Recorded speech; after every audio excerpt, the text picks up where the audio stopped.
So it is now my great pleasure to introduce our commencement speaker. Nancy Moran is the Warren J. and Viola Mae Raymer Chair in Integrative Biology here at the University of Texas at Austin, where she earned her bachelor's degree before pursuing a doctoral degree in biology from the University of Michigan. She is an evolutionary biologist whose research cuts across fields of genetics and genomics, microbiology, entomology, and ecology.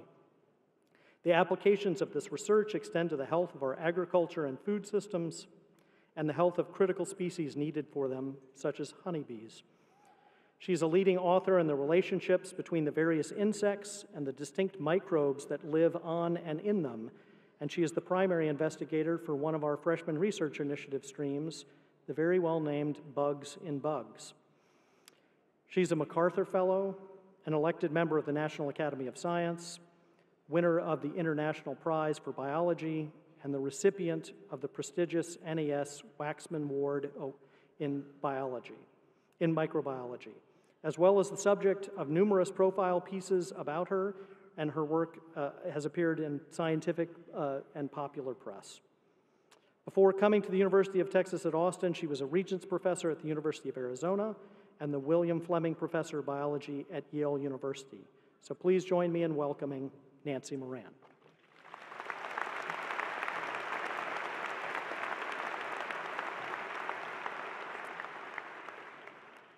Well, thank you, David, and thanks to all of you, graduates, family, friends, guests of all kinds.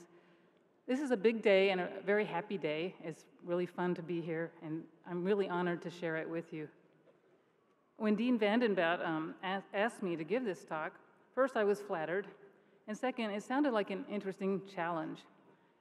What wisdom can a 1976, believe it or not, UT graduate possibly pass on to 2024 graduates, the very class who has lived through what have to be the most dramatic changes ever? Fortunately, as graduates of this college, CNS, you are uniquely equipped for navigating a world full of dramatic changes. Your science education, whatever your major, has taught you one fundamental lesson. It's okay not to have all the answers, not to know what's your next step. It's okay. In fact, the process of making discoveries along the way is often the key in science and in life. Your years here have trained you to be skeptical, to sort truth from falsehoods, and to seek your own answers. Your training can help you when you face decisions, including the many future decisions that right now you cannot even imagine. I myself was not great at basing my decisions on the advice of my elders as a child. Growing up in Dallas, my mom often would talk about her childhood, a very different childhood. She was raised on an Oklahoma farm where the family grew their own wheat to make their own bread, got milk from a cow, and pumped water from a well. She finished formal education when she graduated high school, age 16. Later, she raised 8 kids, including me, the one with an odd fascination for nature. My dad owned a drive-in movie theater. He'd catch tarantulas around the drive-in, put them in gallon pickle jars, and bring them home to me.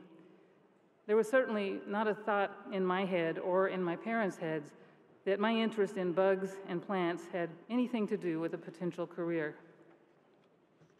As a high school junior, I figured out that under the requirements of the state of Texas, I had enough credits to graduate a year early. So I did, with absolutely no plan beyond that.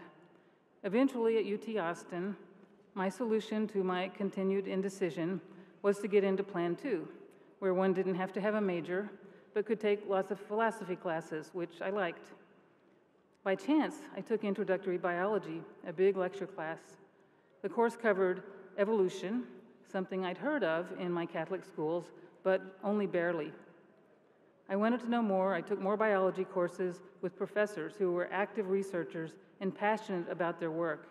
I devoted my senior honors thesis to a research project on bird behavior. I also lucked into a field ecology course taught by Larry Gilbert, who was once my professor and now he's my colleague. I juggled all of this with a work-study job. My parents were short on money during those years. By getting into research, I met many biology graduate students. All were excited about their work, and all of this was new to me. From them, I discovered that one didn't need money to go to grad school in the sciences. Financial support comes from fellowships and assistantships. This made grad school an option for me and set me on my path. Over the years, I've found that many people who love their work, as I certainly do, were like me to start. They had no map to guide them, no set destination. They stayed curious and open to new information, new people, new opportunities. During your years on our campus, you've benefited from a stimulating environment full of interesting people and diverse ideas. Going out into the world, you can put your inner scientist to work by paying attention to the conditions around you. You can pay attention to what you need to continue your exploration. Having the right equipment for this task and the right people around you will help you continually learn and grow and make good choices. One part of this equipment is our Free Society itself. Between finishing my Ph.D. at University of Michigan, starting a postdoctoral fellowship in Arizona, I made what seemed at the time an odd choice. I accepted a 6-month fellowship from the National Academy of Science to be an exchange scientist in what was then Czechoslovakia, a country behind the so-called Iron Curtain, something that ended long before our graduates were actually born. I was in for quite a shock. People lived in a controlled world, cut off with no access to information from the non-communist world. Radio frequencies were blocked at the borders. The secret police, who were not so secret, controlled communication, even the copy machines. People had to attend political education sessions and parrot words that they didn't believe. They couldn't come and go. The map scrambled the roads near the borders so that anyone trying to leave would get lost and end up going in circles, which is exactly what happened to my new friends and me while biking near the Austrian border. I bring up this experience because it taught me an important lesson, one that I wanted to share with you. Our way of life here is really something special. It's something that's not automatic, that not everyone in the world has, and that should not be taken for granted.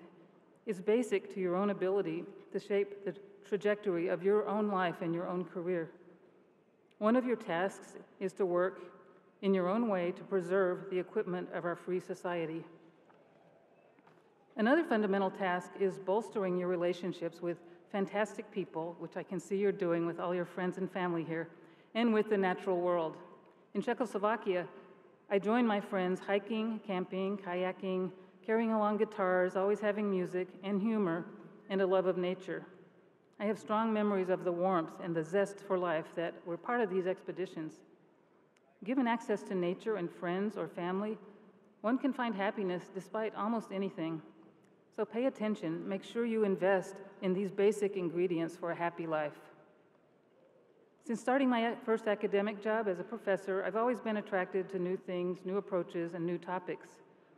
Over these years, nothing has changed more, in my mind, than the biological sciences and our understanding of the natural world, including our human selves. I've been lucky to be part of that. I didn't start with any kind of grand plan, but somehow, from being the kid with the tarantula in a pickle jar, I've ended up in a career that I've loved, that I'm reasonably good at, that has allowed me to travel and be surrounded by interesting people, and to change what I'm doing when I start to get bored. My research explores symbiosis, how living things are influenced by the bacteria that live in them and on them. I've spent many years studying these things in insects, including pollinators and pests. Together with my students, we've made unexpected discoveries, encountering phenomena that no one knew existed, even some things that people said could not possibly exist.